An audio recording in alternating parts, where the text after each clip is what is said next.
Akhir perbincangan menyatakan rambut yang terdapat pada muka ada dua keadaan. Jika ia nipis dan nampak kulit, maka wajib basuh sehingga ke kulitnya. Jika ia tebal, maka wajib membasuh yang zahirnya sahaja dan sunat menyelat takhlil yang batin. Berkenaan dengan rambut ataupun bulu yang di luar daripada sembatan muka, ia tidak wajib dibasuh kerana ia bukan berasal daripada muka sekalipun ia meliputi muka.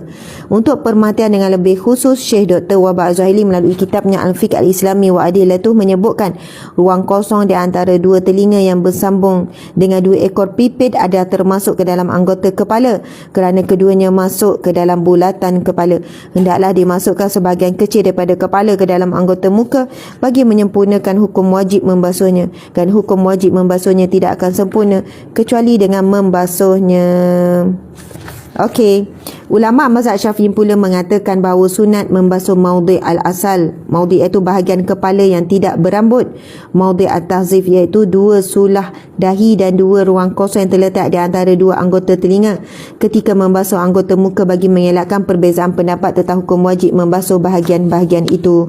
Adalah sunat membasuh maudhi' iaitu bahagian terletak di antara janggut dengan telinga kerana itu masuk dalam anggota yang dilupai orang. Okey, tuan-puan sekalian, ini kan orang tanya ni, kena keluarkan ke rambut ni? Rambut. Sebenarnya dia macam ni.